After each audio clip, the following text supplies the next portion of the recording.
Hello world, welcome back to Accelerate and welcome to Bicester Heritage for the Bicester Sunday Scramble. The Bicester Sunday Scramble is a classic car show hosted at Bicester Heritage. The show offers an unbelievable variety of cars from every generation and every style of car. What makes this show unique is the fact that it's hosted in a gorgeous, village-like setting with active automotive workshops. They even have special guest appearances such as Chris Harris. Yes, my absolute idol is here today. Even the car park at this place deserves its own show status. And already we've got things like this cruising by. So we begin our journey, we are literally parked just over there and we're greeted by the sign. I had to come and see these first. Two Lamborghini Murcielagos in a completely different spec.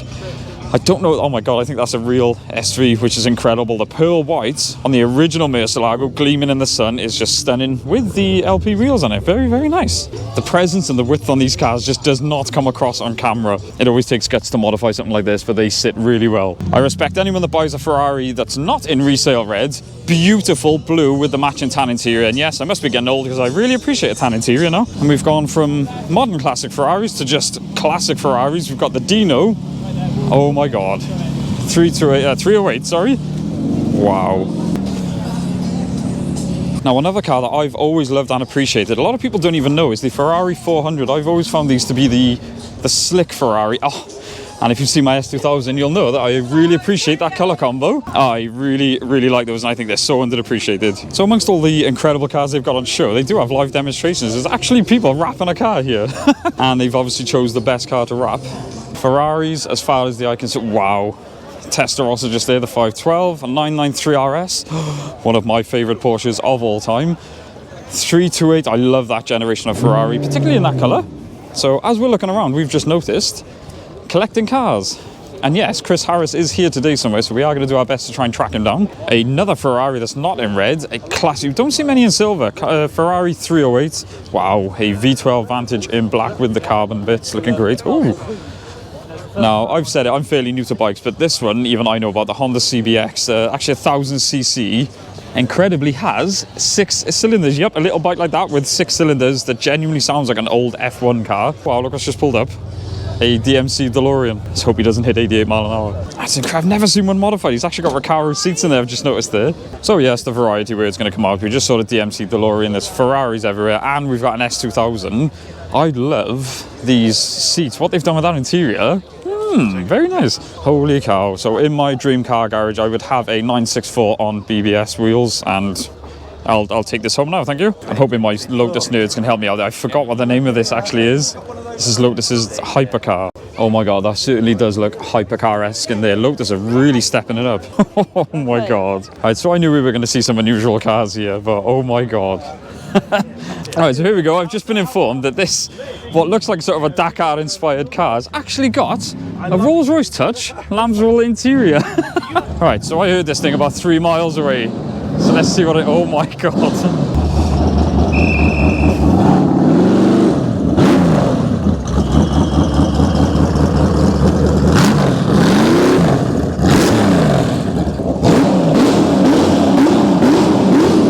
Okay, I know we've seen a McLaren F1 and everything, but this may be the peak of the cars here. Lamborghini Countach, and it's the 5000 QV, which is the spec that I would have in the 80s colour, the white on white. I can guarantee 90% of you watching this will know what this is and probably had a poster on the wall. I actually had a poster of a black one of these on my wall. The presence of these things, it gives me goosebumps just being stood this close to it. I have never seen a 993 look quite that crazy. Very, very shiny wheels on that. And custom rear lights that I've never seen before. I love how you've got 2 cars of the same sort of era, sort of. That was the sort of sophisticated man's choice. If you wanted to be subtle, if you wanted to be slick, and then that if you just wanted to be insane. Another incredible modified section. We've got a 190E on bags on the monoblocks. That sits beautiful with the orange contrast. Oh my god. This may be one of my favourites here. Carbon extension on the wing as well. That sits beautifully. And as we walk around, we've got an original Caddy. What I keep saying, I need one of these in my life. A 964, that sits beautifully. And I really like those seats as well. Like I've always said, it takes guts to modify things like these, although modified 964s do seem to be taking over the scene, and I am not complaining at all. Oh, wow. That's the colour combination if you want to be subtle, and if you want to be a bit more crazy, you can go with a very traditional red with the gold wheels. So I was just walking up on this Plymouth, and as amazing it is, the thing I love about this show is it feels like we're parked on the streets. You've got the trees and everything, so it's almost as if you're back in the era looking at amazing cars like these just parked on the street. And then every now and again you get cars like this just rolling past. It's so cool to see cars like that in motion. What a shot. I never thought I'd say this so often in a video, but this is another car. I have no idea what it is. Back end looks just as crazy as the front. It must be some sort of Civic, because it's not an EP3, it's an EP9. Let's see if we can get a quick look at the interior. What is this thing? We still don't know what this car is. Apparently it's come back. It is a Neo, judging by the sign there. I much prefer it in that colour there. That is a stunning colour choice, and what a slick looking car. Two very different examples of Japanese craftsmanship. You've got the Toyota Century, ultimate luxury for the Japanese, and then you've got the Mazda Cosmos just there. One of the first rotary engines. Now, we've seen F40s at many shows, but one that we haven't seen that I've been dying to see is an F50, and look what we've got here. There's not many of these I've seen in person with the clamshell open like that. That is incredible. Yet another car that you don't realise the proportions. They're actually a lot bigger than I thought. And it's crazy how much more modern they look compared to the F40. Some more show and shine goodness that I like to see. Phase 1 106 Rally. Whew. The only thing is, I wouldn't want to drive this thing. It is that clean. I've always said it, my dream car is a Lamborghini Diablo. This is the 6-litre VT, and yes, more nerdy knowledge, they are actually 300ZX Nissan headlights. In that, I don't think I've ever seen one in that colour. Contrasting tan interior just looks fantastic on any car. That is beautiful. Carbon wing on that one as well. Potentially one of the most special sections. We've got a McLaren P1, the new Speedtail, and the thing that got me nearly passing out, a McLaren F1, obviously once the fastest car in the world, only overtaken by the Bugatti Veyron about 10 years later. They've got all their pinnacle cars. They've even got the Senna and their new, I forget what the new one is, but they've got all their statement McLaren cars just here. Whew. Wow, not one, but two Fiat Panda 4x4s. And 113 chassis. Oh, and if you're wondering what's making all that noise,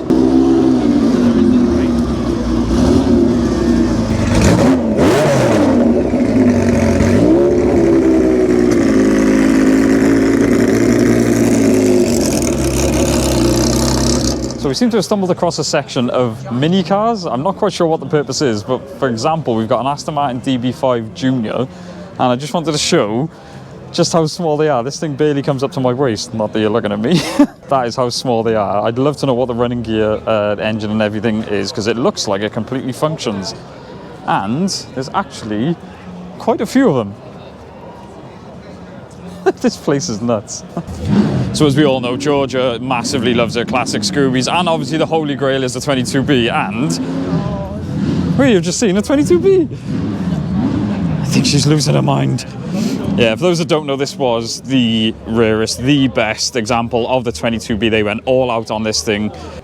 So we've got your 22Bs, we've got your Lamborghinis, we've got your old race cars, but this must be where they keep the best cars, because a very clean white Markman MX-5 and of course a Renault 5 GT Turbo. I'm not sure if it is a real Unos and MX-5 because I don't see any rust on the arches. Mine doesn't look like that. Renault 5 GT Turbo. Kenny actually had two of these. One of these was in this colour and it's for sale. I think you should get another one. That would be an amazing car for the channel. A Lancia Delta is pretty special in itself, but to see one in the Martini livery is incredible. Yes, it is caged out. It's got the seats and everything.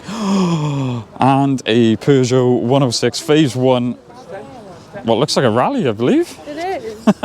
Phase 1, that is incredible. We saw this on the way in, we were queuing behind it. This is a genuine E30 M3. My God, these things have aged well. And even today, the boxed arches still look incredible. Next to the 930 that we also came in behind, I say I'm not a Porsche fan. This generation of Porsche just still makes me go weak. Right, we've got a few things to talk about here. We've got a Honda City here. First of all, I never knew these things came with a turbo. Now, correct me if I'm wrong, but I do believe these were designed with this little motorbike to actually fit in the back of that. Because Japan is such a tight place for parking's at a premium, you could put that in the boot, drive that to where you needed to go, and then finish the journey on the bike, which is incredible. Turbo 2, I didn't even know that existed. A car that still blows me away in person. The proportions of this, they are absolutely huge. A Dodge Charger. I always forget the year. It's either a 68 or a 69. I could spend a show saying Kenny's owned one of these. Kenny's actually owned one of these as well. I love it in that colour. And I'm going to show Series 2 release we always love. I know little about these cars, but that is amazing. If you know what this is, let me know. It's even got a little tax disc on it. Possibly Renault's rarest car they ever produced. This is quite literally known as the Renault Spider. Look at the inside, you can't forget. I don't know if that's racially insensitive, but that's amazing. These are quirky little cars. And again, that just looks like fun to drive. Back in the day when you could literally get some metal, bend it and rivet it together, stick some wheels on it and call it a car. That's incredible that people actually drive these things. Another one that would be in my dream car garage. A lot of people say the Escort. No, I would take the TVR Cerbera. And in this colour, looks very, very appealing, more so than most of them. I still think, even today, these are quite old cars now, I still think that looks really, really slick. Oh my god, I thought I got away from these cars. Everywhere I go, they pop up. If you know, you know. Everyone lusts after the Escort Cosworth, and dare I say, they are relatively common at car shows. But this looks like an RS2000 or something. Oh yeah, it is RS2000. I love seeing cars like this. I love the fact that he hasn't tried to make it a Cosworth. Just noticed on the camera, it looks blue. It is more of a turquoisey green. That is beautiful. That's potentially one of my favourites here. Next to, oh wow, next to another 964 wide body. That doesn't look the comfiest, but I would certainly give that one a go too. RSR, wow. A considerably rare car you don't see anymore, particularly one that hasn't been modified. Now, I'm all about modifying, as you know, but that, see one in this original condition in that colour, and it's the twin turbo, wow. We have definitely stumbled across the American section, and no American section would be complete without a bit of lowrider goodness. I adore lowriders. Next to some classic American muscle, we've got a C3 Corvette convertible. Absolutely love the shape on those things. Oh, what I believe is a Chevy Bel Air, and the thing I love about this generation of American cars in particular, they weren't afraid to give it a splash of colour absolutely anywhere they could, and the dimensions are just crazy. Of course, we've got a Pontiac Trans Am in the best colour for any car. I might be a bit biased. And going from the best colour to no colour, a rat-style Chevy truck. I don't know much about these, but the attention to detail on these is incredible. And yes, it is meant to look like that rusty. There's one for John, notchback Mustang. We still need to feature his. Ever since he bought his, I've got a real soft spot for them. Oh my god, if you could see how clean this Camaro is in person, hence all the mirrors and stuff like that, with the contrast interior, wow, that has got to be one of the cleanest cars here. Continuing the American theme, obviously hot rods are big on the American scene. There's loads of different style of hot rods. I love this. You've got the pinstriping. You do get the rat rods, hot rods, but then you get the ones that are just ultra clean like this one, and the amount of chrome and polishing, the attention to detail is almost psychotic. This is what mine looked like once upon a time before we ruined it with the wide arches and the livery. I can't believe there is another E30 M3. Oh, an original Aston Martin Vantage there with some incredible dished wheels. Another Lancia Delta. There are just so many cars here. I wish I could feature every single one of them, but we would be here for days, unfortunately. So I've gone from saying years. The 993 was always my favourite generation of 911. The more I see these 964s, and as Chris Harris stated, the older you get, you seem to go from the 993 to the 964, because these just represent the original shape of the 911 that's brought into the 90s and sat like that with that colour interior. Yeah, I think I found my Porsche. Very interesting opportunity here. We've got a beautiful E30 320 IS compared to the E30 M3, and the differences. So the E30 was always quite wide because you've got the arches just there, but the E30 M3 took it to the next level with its typical 80s boxy arch styling. Oh, wow. I can't believe there's just these cars tucked away. The Carrera RS MGB GT. That does not look original. The distinct noise of an air-cooled V-dub.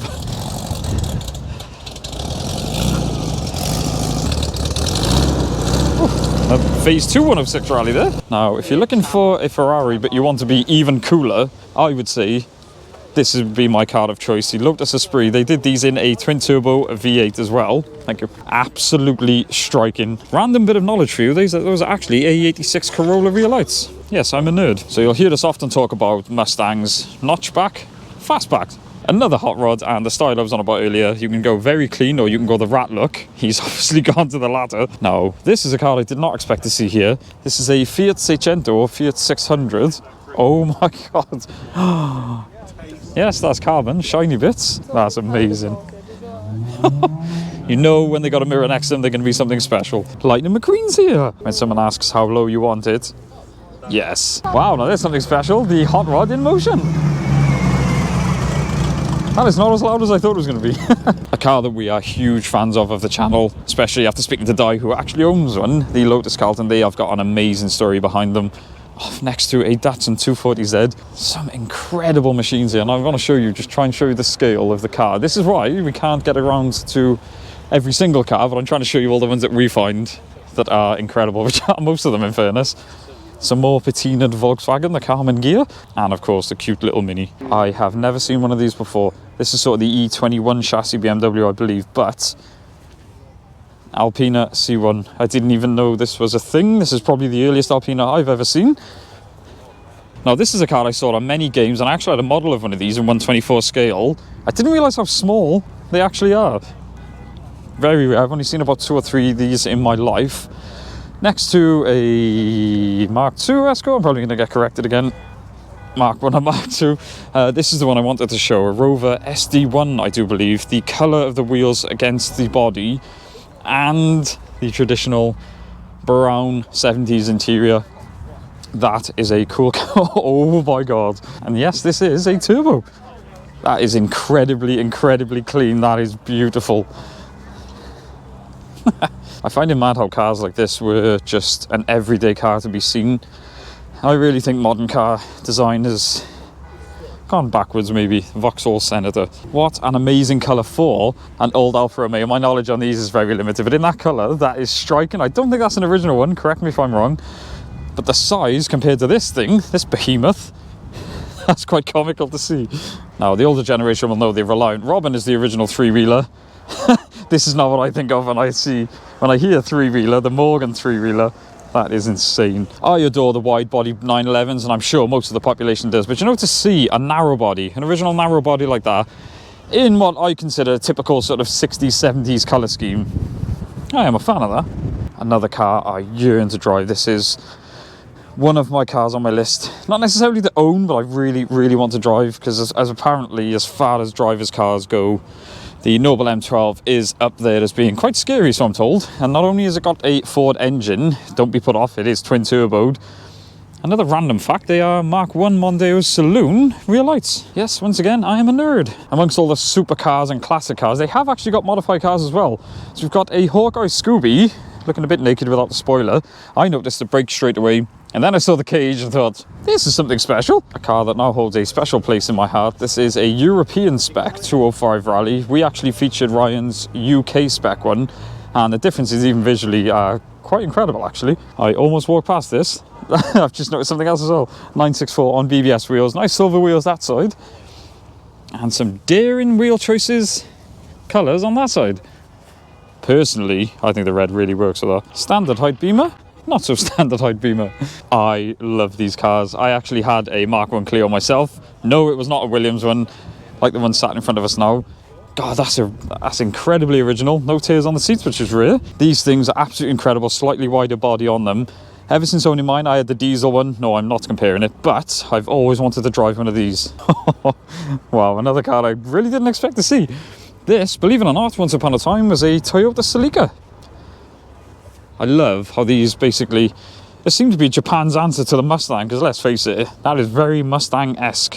And it seems to have a little toy steering wheel on there. They do have a few bikes here as well, and they seem to have very good taste because there's a Bandit. Another vehicle I've never seen before and still have no idea what it is. It's got a British flag and it says Canoe on there. I'm assuming that's electric. And they've even got a more beefed up off-road looking one with the chunkier tyres and a very nice colour. This, ladies and gentlemen, is what the future looks like. Let me know what you think. here is a great opportunity, not many people will get to see inside a Murcielago SV. And again, the contrast, leather all over the place in there. And then you've got drippings of carbon fibre and Alcantara. That is a crazy sight to see, especially moving. That's insane. That was the Bicester Sunday Scramble at Bicester Heritage, and I knew there was going to be variety here, but the size of the location and the variety of cars is unbelievable. Great atmosphere. Even in the car park now as we're walking back, we've got some incredible cars, and there's actually helicopters and planes landing. They've been taking off and landing all day. This does happen a few times a year, so I would highly recommend it. I got a feeling we're definitely going to be coming back. So if you get the opportunity, definitely do it. But for now, thank you so much for watching, guys. Don't forget to like, comment, subscribe. We'll see you in the next one. Boom.